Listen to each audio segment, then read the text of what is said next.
तो आप में से कई लोगों को पता होगा कि आदु जीवितम मूवी कुछ 2009 से बनने में है, यानी कि 2009 से इस पे काम शुरू है और इसे बनाते बनाते कुछ 15-16 साल निकल गए।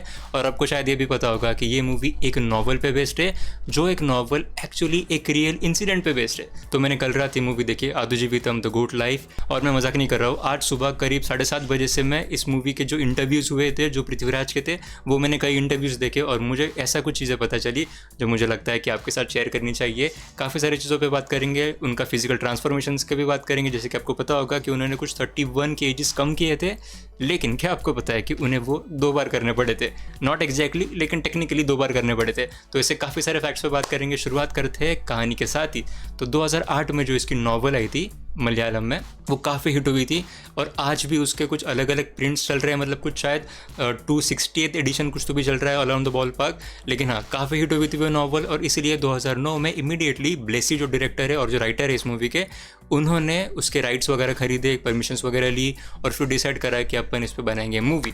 और उन्होंने साइन किया पृथ्वीराज सुकुमारम को। और देखो, ये बात है 2009 की, लेकिन मूवी की शूटिंग शुरू होते होते 2018 तक आ गया। मतलब 2018 तक उसकी शूटिंग शुरू ही नहीं हो पा रही थी।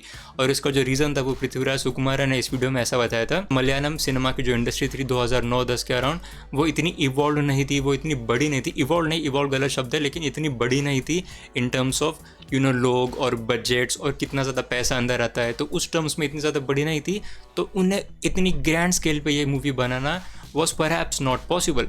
और उसके साथ भी जो उसकी बुक से, जब आप कोई भी नॉवल से स्क्रीन प्ले में, मतलब कोई नॉवल से जब आप एक मूवी में उसकी स्क्रिप्ट लिखते हो, स्क्रीन प्ले लिखते हो, तब काफ़ी सारे चैलेंजेस आते हैं। जैसे कि इस मूवी में भी ऐसे चैलेंजेस थे कि जो नॉवल थी वो मोस्टली थी कि जो इंटरनल थाट्स थे हमारे कैरेक्टर नबील के, तो उसके अराउंड ही ज़्यादा थी। और उसको बड़े पर्दे पे ट्रांसफ़र करना इज़ अ ट्रिकी थिंग। लेकिन हाँ, उसके बारे में थोड़ा आगे जाके बात करेंगे।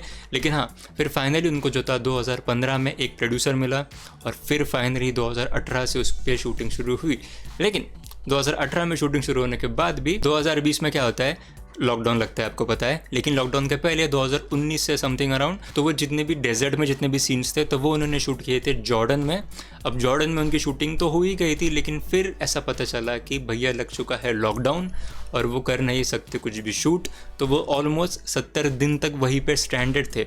और उस स्ट्रैंडेड के समय में एक्चुअली पृथ्वीराज ने जो उनका वज़न कम करने की बात करी थी, मतलब उन्होंने उनका वज़न एक्चुअली 98 किलोज़ तक बढ़ाया पहले, फिर उसके बाद 67 किलोज़ तक लेके आया, यानी कि 31 किलोज़ उन्होंने फ्लक्चुएट करा, मतलब ऊपर नीचे करके 31 किलोज़ पूरा हो गया था। और उस इतने बारीक से अवतार में, बारीक से बॉडी को लेके उन्होंने वो 70 दिन निकाले। और उन 70 दिनों में भी उन्होंने एक इंसिडेंट शेयर किया कि जब भी वहाँ पे मेस में खाना वगैरह होता था, तब वो जाते थे, तब जो भी बाकी के लोग होते थे वो समूह ऐसा साइड में ले लेते थे कि यानी कि पृथ्वीराज को बुरा ना लगे।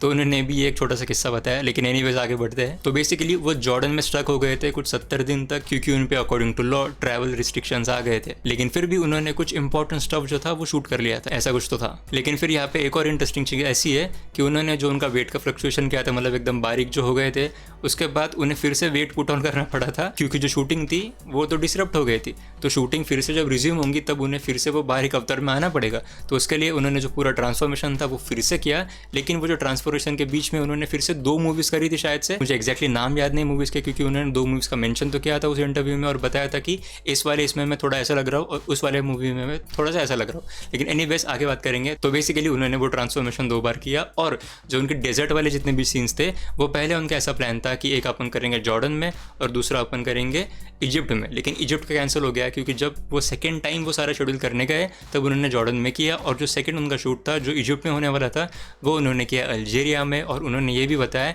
कि that was perhaps the best decision. Algeria यानी कि सहारा डेजर्ट में उसकी वो शूटिंग हुई थी। और उन्होंने बेस्ट डिसीजन इसके वजह से बोला कि जो भी उसकी टोपोग्राफी दिखी उन्हें, जो भी डेजर्ट की जो भी क्वालिटीज़ उन्हें चाहिए थी शूटिंग के पर्सपेक्टिव से, वो उन्हें वहाँ पे एकदम अच्छी तरीके से मिल गई थी। अब एक्चुअली इस इंटरव्यू में उनसे एक सवाल पूछा गया था, काफ़ी अच्छा सवाल था, कि आपने राजस्थान में भी है डेजर्ट, तो वहाँ पे आप क्यों शूट नहीं किए, आप बाहर जाके आपको क्यों शूट करना था। तो उसका रीज़न काफ़ी इंटरेस्टिंग उन्होंने आंसर दिया था पृथ्वीराज ने, तो मैं आपको बताना चाहूँगा। तो उन्होंने कहा कि हाँ, उन्होंने एक्चुअली सोचा था। तो उन्होंने सबसे पहले एक्चुअली जो केरला वाला पोर्शन था वो शूट कर लिया था, और तब साइमल्टेनियसली थोड़ा बहुत सेट बनाने का काम शुरू हो गया था राजस्थान में। लेकिन फिर वहाँ पे प्रॉब्लम कुछ ऐसी थी कि जो गोट्स थे, जो भी बकरियाँ थी, तो उनकी जो ब्रीड थी वो इंडिया में नहीं थी और जो उन्होंने मूवी में चाहिए थे उन्हें वो इंडिया में नहीं मिल रही थी। तो उन्होंने एक्चुअली गल्फ से वो गोट्स मंगाए इंडिया में, वो गोट्स कैमल, कुछ 200 के ऊपर गोट्स थे और कुछ कैमल्स थे, वो मंगाए। वो पहली बात तो खरीदे और फिर इंडिया में मंगाए। तो जब वो शिप में थी तब इंडिया की कुछ गवर्नमेंट अथॉरिटीज़ थी, कुछ मतलब एनिमल का कुछ तो था, तो वो बोले कि अच्छा ठीक है हो जाएगा मैनेज। लेकिन फिर एंड टाइम पे ऐसा पता चला कि नहीं हो सकता, वो यहाँ पे आ नहीं सकते क्योंकि लाइफ स्टॉक का इंपोर्ट कर नहीं सकते, ऐसा कुछ तो उन्होंने रीज़न बताया था। तो इसलिए राजस्थान का जो शूट था उनको वो कैंसिल करना पड़ा और फिर फाइनली उन्हें मूव आउट करना ही पड़ा इंडिया के बाहर शूट करने के लिए। इसलिए फिर उन्होंने जॉर्डन में शूट किया और फिर अल्जीरिया में शूट किया, सहारा डेजर्ट में। अब मैं एक चीज़ के बारे में बात करना चाहूँगा जो मैंने मूवी देखते देखते नोटिस करी थी, क्योंकि अगर आपने मूवी देखी तो आपको पता चला होगा कि शुरुआत में जितने भी वो अरब वाला आदमी था तो वो जब भी बात कर रहा था उसके लैंग्वेज में तब उसके सबटाइटल्स नहीं थे। लेकिन जब हमारे हिंदी वाले या फिर जो भी उनके लैंग्वेज में बात कर रहे थे, अब मैंने हिंदी डब में देखी थी इसलिए मैं हिंदी का एग्जांपल दे रहा हूँ, तो तब उनके लैंग्वेजेस के सबटाइटल्स थे। अब यहाँ पे मुझे वो चीज़ इमीडिएटली नोटिस हुई थी क्योंकि that is again a cinematic language की यहाँ पे अब जो भी चीज़ें कहानी देख रही है वो हम नबील के पर्सपेक्टिव से देख रहे हैं, सॉरी नजीब के पर्सपेक्टिव से देख रहे हैं। तो नजीब को अरबी आती नहीं है, तो जब वो सामने वाला आदमी इससे कुछ बात कर रहा है, इससे क्या समझ में आ रहा है, इससे कुछ भी समझ में नहीं आ रहा है। तो वही फीलिंग हमारे ऑडियंस तक ट्रांसफ़र करने का जो काम था वो एक क्रिएटिव डिसीजन उन्होंने लिया था, मेकर्स ने लिया था कि हमारे कैरेक्टर को पता नहीं चल रहा है वो अरब में क्या बात कर रहा है, तो ऑडियंस को भी पता क्यों ही चलना चाहिए। तो ये चीज़ मैंने एक्चुअली नोटिस करी थी मूवी देखते हुए और मुझे लगा भी था कि मैं इसका मेंशन करूंगा मेरे रिव्यू में, पर मैं भूल गया। लेकिन एनीवेज, और मुझे इतना अच्छा लगा कि जब पृथ्वीराज ने उस इंटरव्यू में ये कंफर्म किया कि उनका वो एक डेलिब्रेट चॉइस था, कि उन्होंने डेलिब्रेटली वही पर्सपेक्टिव से सोचा कि अच्छा ये सारी कहानी है नजीब की, तो नजीब को समझ में नहीं आ रहा है तो ऑडियंस को भी क्यों समझ में आएगा। तो that was a very good moment कि यार नाइस, अच्छी खासी उन्होंने दिमाग लगाया था। और ऐसी चीज़ें जब भी मुझे नोटिस होते हैं मूवीज़ में मुझे सच में काफ़ी अच्छा लगता है। और उन्होंने एक और ऐसी इंटरेस्टिंग चीज़ बताई कि अभी आपको लग रहा होगा कि जो आदमी है नजीब, जो रियल आदमी है वो तो जिंदा है, उसके ऊपर बुक लिखी गई है, मूवी भी बन रही है, तो डेफिनेटली हमारे जो एक्टर है पृथ्वीराज जिन्होंने उनका ही रोल प्ले किया है, तो यार उन्होंने उनसे बात तो करी होगी, उनसे सलाह ली होगी कि यार आप कैसे बिहेव करते थे या फिर कैसे आपका मतलब साइकोलॉजी क्या थी आपकी, मतलब क्या क्या था आपके दिमाग में जाता था जब आप वहाँ पे डेजर्ट में स्टैंडर्ड थे। लेकिन आप सरप्राइज़ हो गए सुन के कि पृथ्वीराज ने नजीब के साथ एक भी बार बात नहीं करी। और मूवी का जब उन्होंने सबसे लास्ट सीन जब शूट किया उसके बाद उन्होंने सबसे पहली बार नजीब के साथ फेस टू फेस बात करी, मतलब इनफैक्ट बात करी।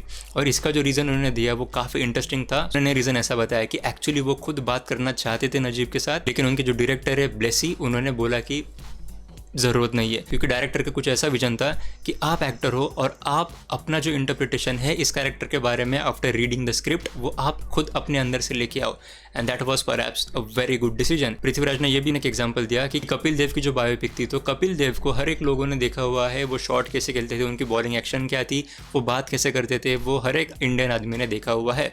तो उसके वजह से जब रणवीर सिंह उनका कैरेक्टर प्ले कर रहे थे तब जायज़ सी बात है कि उनको रणवीर सिंह को काइंड ऑफ रेप्लिकेट ही करना था कि क्या क्या किया था, मतलब कैसे कैसे किया था, कैसे कैसे हाव भाव थे कपिल देव के। लेकिन इस मूवी में आदु जीवितम में वैसा कोई केस नहीं था, क्योंकि नजीब को किसी ने देखा नहीं था, तो इसीलिए उनके जो भी हाव भाव थे वो यहाँ पे डालने से अच्छा जो अंदर का खुद का इंटरप्रिटेशन निकलेगा from the actor Prithviraj, that could be even more enriching. और मुझे ये पर्सपेक्टिव काफ़ी पसंद आया, क्योंकि यहाँ पे आप एज एन एक्टर काफ़ी सिनेमैटिक लिबर्टीज ले सकते हो, खुद के परफॉर्मेंसेज भी। और अब इसकी एक और इंटरेस्टिंग बात बताता हूँ कि जब इसकी शूटिंग चल रही थी तब पृथ्वीराज ने ऐसा बताया कि जो डायरेक्टर थे उन्होंने ऐसा उन्हें बताया था कि देखो कुछ कुछ सीन्स के लिए अपन क्या करेंगे, जब भी सीन शूट हो रहा होगा, जब भी कैमरा रोल हो रहा होगा, मैं खुद से कट नहीं बोलूँगा, आप एज एन एक्टर खुद डिसाइड करो कि आपको कौन सा डेप्थ तक जाना है उस सीन में और फिर आप खुद ही कट बोल दो।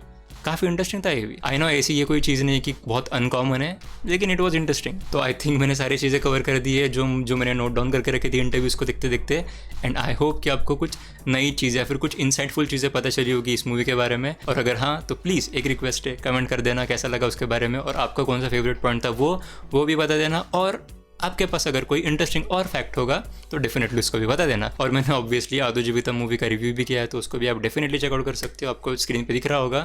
एंड या as always, thank you so much for watching.